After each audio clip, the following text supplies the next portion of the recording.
Subscribe ಮಾಡಿ ರೈತನ ಮಗ ಕನ್ನಡ ಯೂಟ್ಯೂಬ್ ಚಾನಲ್ ಅನ್ನು ಹಾಗೂ ಬೆಲ್ ಐಕಾನ್ ಅನ್ನು ಒತ್ತಿ ನಾನು ಮಾಡುವ ಎಲ್ಲ ಹೊಸ ವಿಡಿಯೋವನ್ನು ಎಲ್ಲರಿಗಿಂತ ಮೊದಲು ನೀವು ವೀಕ್ಷಿಸಲು.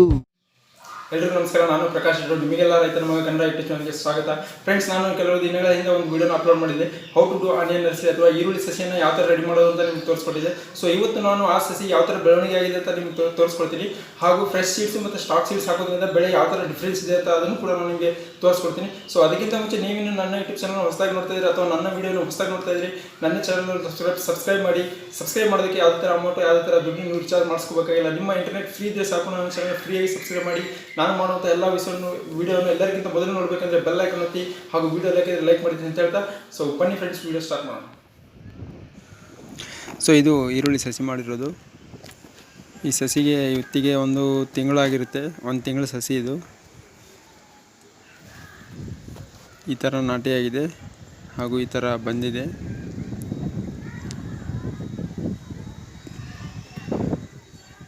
ಪ್ರಾಬ್ಲಮ್ ಏನೂ ಇಲ್ಲ, ಚೆನ್ನಾಗಿ ಗ್ರೋತ್ ಇದೆ.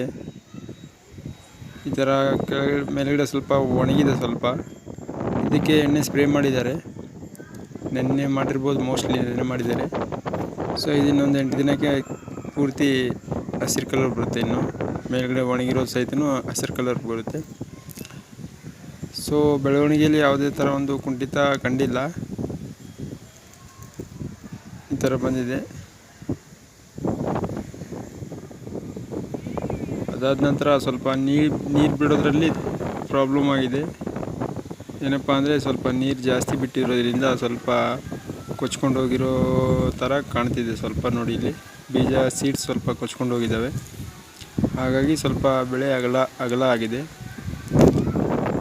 ಆದರೆ ಬೆಳವಣಿಗೆಯಲ್ಲಿ ಯಾವುದೇ ಥರ ಒಂದು ಕುಂಠಿತವನ್ನು ಕಂಡಿಲ್ಲ. ಇದು ಒಂದು ತಿಂಗಳಿಗೆ ಎಷ್ಟು ಬರಬೇಕೋ ಅಷ್ಟು ಕರೆಕ್ಟಾಗಿ ಬೆಳವಣಿಗೆ ಆಗಿದೆ.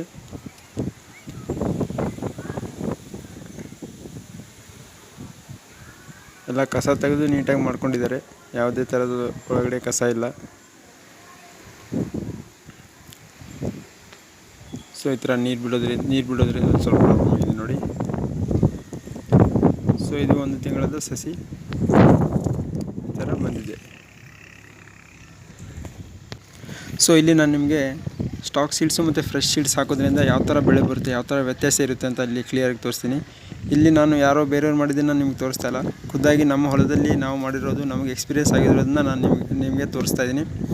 ಸೊ ಇಲ್ಲಿ ನೋಡಿ, ಇಲ್ಲಿ ಇದು ಸ್ಟಾಕ್ ಸೀಡ್ಸ್. ಆ್ಯಕ್ಚುಲಿ ನಾವು ಸೀಡ್ಸ್ ತಂದು 5 ರಿಂದ 6 ತಿಂಗಳಾಗಿತ್ತು, ಮನೇಲಿ ಹಾಗೆ ಇಟ್ಬಿಟ್ಟಿದ್ವಿ. ಮೋರ್ ಇಂಪಾರ್ಟೆಂಟ್ ಏನಪ್ಪ ಅಂದರೆ ಸೀಡ್ಸ್ ಸ್ವಲ್ಪ ಒಣಗಿಸ್ಬೇಕಾಗಿತ್ತೇನೋ ಬಿಸಿಲಲ್ಲಿ. ಒಂದು 2 ರಿಂದ 3 ಗಂಟೆ ಒಣಗಿಸ್ಬೇಕಿತ್ತು. ನಾವು ಒಣಗಿಸಿಲ್ಲ, ಮನೆಯಿಂದ ತಂದು ಹಾಗೆ ಚೆಲ್ಬಿಟ್ಟಿದ್ವಿ. ಸೊ ಸುಮಾರು ಒಂದು 2 ಎಕರೆಗೆ ಆಗೋಷ್ಟು ಹಾಕಿದ್ವಿ. ಬಟ್ ಇದು 1 ಎಕರೆಗೆ ಆಗೋ ಚಾನ್ಸಸ್ ಇದೆ. ಇನ್ನೊಂದು ಎಕರೆ ಸೀಡ್ಸ್ ನಾಟಿಯಾಗಿಲ್ಲ. ಸೊ ಈ ಥರ ಬೆಳೆ ಈ ಥರ ಆಗಿದೆ ನೋಡಿ. ಇದು 1 ತಿಂಗಳಾಗಿದೆ ಆಲ್ರೆಡಿ ನಾವು ಬೀಜ ಚೆಲ್ಲಿ. ಈ ಥರ ಬಂದಿದೆ. ಮೇಲ್ಗಡೆ ಸ್ವಲ್ಪ ಒಣಗಿದೆ, ಅದನ್ನ ಎಣ್ಣೆ ಸ್ಪ್ರೇ ಮಾಡಬೇಕು. ಸೊ ಈ ಥರ ಬಂದಿದೆ ನೋಡಿ. ಇದು ಸ್ಟಾಕ್ ಸೀಡ್ಸು. ಅರ್ಧ ಸೀಡ್ಸ್ ನಾಟಿಯಾಗಿದೆ, ಅರ್ಧ ಸೀಡ್ಸ್ ಮತ್ತು ಒಳಗಡೆ ಹೋಗ್ಬಿಟ್ಟಿದೆ ಅದು ಆ್ಯಕ್ಚುಲಿ. ಸೊ ಇಲ್ಲಿ ನೋಡಿ, ಇದನ್ನ ಬೇರೆಯವ್ರು ಹಾಕಿದ್ದಾರೆ. ಇದು ಫ್ರೆಶ್ ಸೀಡ್ಸ್. ಇದು ಫ್ರೆಶ್ ಸೀಡ್ಸ್ ತಂದಿದ್ದು ಹಾಕಿರೋದೆ. ಯಾವುದೇ ಥರ ಒಂದು ಗ್ಯಾಪ್ ಇಲ್ಲದೆ ಕ್ಲೀನಾಗಿ ನಾಟಿಯಾಗಿದೆ. ಮತ್ತು ಬೆಳವಣಿಗೆಯಲ್ಲೂ ಯಾವುದೇ ಒಂದು ಥರ ಕುಂಠಿತ ಕಂಡಿಲ್ಲ. ಮೇಲ್ಗಡೆ ಸ್ವಲ್ಪ ಒಣಗಿರೋ ಆಗಿದೆ. ಅದನ್ನು ಎಣ್ಣೆ ಸ್ಪ್ರೇ ಮಾಡಿದರೆ ಅದು ಕ್ಲಿಯರಾಗಿ ಆಗುತ್ತೆ. ಪೂರ್ತಿ ಹಸಿರು ಕಲರ್ ಬಂದುಬಿಡುತ್ತೆ ಎಲ್ಲನೂ. ಸೊ ಇದು ಕರೆಕ್ಟಾಗಿ ನಾಟಿಯಾಗಿದೆ. ಯಾವುದೇ ಒಂದು ಬೆಳವಣಿಗೆಯಲ್ಲಿ ಕುಂಠಿತ ಕಂಡಿಲ್ಲ. ಫ್ರೆಶ್ ಸೀಡ್ಸ್ ಇದು ಈ ಥರ ಬಂದಿದೆ ನೋಡಿ. ಸೊ ಸ್ಟಾಕ್ ಸೀಡ್ಸ್ ಹಾಕೋರಿಗೆ ಇಂಪಾರ್ಟೆಂಟ್ ಏನಪ್ಪ ಅಂದರೆ, ಸ್ಟಾಕ್ ಸೀಡ್ಸ್ನ ಹಾಕೋಕ್ಕೆ ಹೋಗಬೇಡಿ. ಹಾಕಿದ್ರೂ ಕ್ಲೀನಾಗಿ ಸ್ವಲ್ಪ ಒಣಗಿಸಿ ಹಾಕಿ. ಅದರಲ್ಲಿ 3/4% ಆದರೂ ನಾಟಿ ಆಗುತ್ತೆ. ಇಲ್ಲ ಅಂದರೆ 1/2% ಎಲ್ಲ ಸೀಡ್ಸ್ ಹಾಳಾಗುತ್ತೆ, 1/2% ಮಾತ್ರ ನಾಟಿ ಆಗೋ ಚಾನ್ಸಸ್ ಇರ್ತವೆ. ಸೊ ಈಗ ಎಣ್ಣೆ ತಂದಿದ್ದೀವಿ ಇದಕ್ಕೆ ಸ್ಪ್ರೇ ಮಾಡೋದಕ್ಕೆ. ಇದಾದ ಸೈಪ್ರೋ, ಡೀಪ್ ಕಂಪ್ನಿದು ಸೈಪ್ರೋ ಕೊಟ್ಟಿದ್ದಾರೆ. ಇದು 13 ಲೀಟರ್ ಟ್ಯಾಂಕಿಗೆ 30 ml ಹಾಕಬೇಕಂತ ಹೇಳಿದ್ದಾರೆ. ಇದು 250 ml ಬಾಟಲ್. ಇದು 13 ಲೀಟ್ರ್ ಟ್ಯಾಂಕಿಗೆ 30 ml ಹಾಕಬೇಕು ಒಂದು ಟ್ಯಾಂಕಿಗೆ. ಇನ್ನೊಂದು ಇದು ಬಂದುಬಿಟ್ಟು ಹೊಮಿಕ್ಸ್ ಪವರ್ ಎಲ್ ಅಂತ, ಇದು ಪ್ರಗತಿ ಕಂಪ್ನಿದು. ಇದು 250 ml ಕೊಟ್ಟಿದ್ದಾರೆ.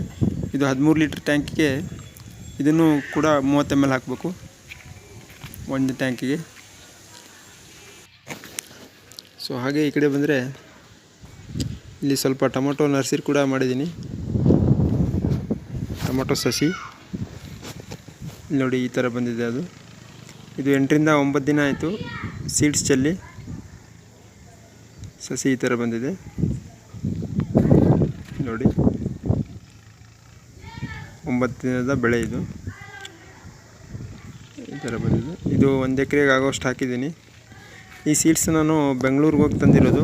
IIHR Indian institute of horticulture science ಅಂದರೆ ತೋಟಗಾರಿಕೆ ಇಲಾಖೆ ಹೆಡ್ ಬ್ರ್ಯಾಂಚ್ ಬೆಂಗಳೂರಲ್ಲಿದೆ.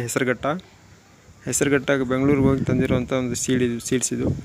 ಅರ್ಕಾ ಸೀಡ್ಸ್ ಅಂತ. ಇದರಲ್ಲಿ 2 ತಳಿ ಇದ್ದಾವೆ, ಅರ್ಕಾ ಸಾಮ್ರಾಟ್ ಮತ್ತು ಅರ್ಕಾ ರಕ್ಷಕ್ ಅಂತ. ನಾನು ಬಂದುಬಿಟ್ಟು ಅರ್ಕಾ ಸಾಮ್ರಾಟ್ ತಂದಿರೋದು. ಹೆಸರುಘಟ್ಟ ಬೆಂಗಳೂರು ಅಲ್ಲಿ ಹೋಗಿ ತಂದಿರೋದು, ತೋಟಗಾರಿಕೆ ಇಲಾಖೆ. ಸೊ ಇದು 10 ಗ್ರಾಮ್ ಸೀಡ್ಸ್. ಇದು ಒಂದು ಪ್ಯಾಕೆಟಲ್ಲಿ 10 ಗ್ರಾಮ್ ಸೀಡ್ಸ್ 10 ಗ್ರಾಮ್ ಇರುತ್ತೆ. ಇದರ MRP ರೇಟ್ ಬಂದುಬಿಟ್ಟು 300 ರೂಪಾಯಿ. ಅದೇ ರೇಟಿಗೆ ಅಲ್ಲಿ ಹೋದರೆ 300 ರೂಪಾಯಿ ಕೊಡ್ತಾರೆ ನಿಮಗೆ. ಸೊ ಇನ್ನೊಂದು ಇಂಪಾರ್ಟೆಂಟ್ ಏನಪ್ಪ, ಇದು ಇಳುವರಿ ಚೆನ್ನಾಗಿ ಬರುತ್ತೆ. ಅಂದರೆ ಒಂದು ಗಿಡಕ್ಕೆ 15ರಿಂದ 17 kg ಬರುತ್ತಂತೆ. ಮತ್ತು ಇದಕ್ಕೆ ರೋಗ ನಿರೋಧಕ ಶಕ್ತಿ ಕೂಡ ಹೆಚ್ಚಿರುತ್ತೆ. ಅಂದರೆ ಯಾವುದೇ ರೋಗವನ್ನು ಅತಿ ಸುಲಭವಾಗಿ ತಂದುಕೊಡಲ್ಲ. ಸ್ವಲ್ಪ ರೋಗ ಅವಾಯ್ಡ್ ಮಾಡೋ ಶಕ್ತಿ ಜಾಸ್ತಿ ಇರುತ್ತೆ. ಮತ್ತು ಬಿಸಿಲಲ್ಲಿ ಕೂಡ ಬರುತ್ತಂತೆ, ಮತ್ತು ಚಳಿಗಾಲದಲ್ಲೂ ಕೂಡ ಬರುತ್ತೆ. ಸೊ ಹಾಗಾಗಿ ಈ ಸೀಡ್ಸ್ನ ನಾನು ತಂದಿದ್ದೀನಿ. ಸೊ ಇದಿಷ್ಟು ಇವತ್ತಿನ ಮಾಹಿತಿ. ಈ ವಿಡಿಯೋ ಲೈಕ್ ಆಯಿತು ಅಂತ ಅನ್ಕೊತೀನಿ. ಈ ವಿಡಿಯೋ ಲೈಕ್ ಆದರೆ ಸಿಂಪಲಾಗಿ ಒಂದು ಲೈಕ್ ಕೊಡಿ. ನಿಮ್ಮ ಒಂದು ಲೈಕ್ ನನಗೆ ಪ್ರೋತ್ಸಾಹ ಸಿಕ್ಕಂಗಾಗುತ್ತೆ. ಇಂಥ ಹಲವಾರು ವೀಡಿಯೋಗಳನ್ನು ನಾನು ಅಪ್ಲೋಡ್ ಮಾಡ್ತೀನಿ.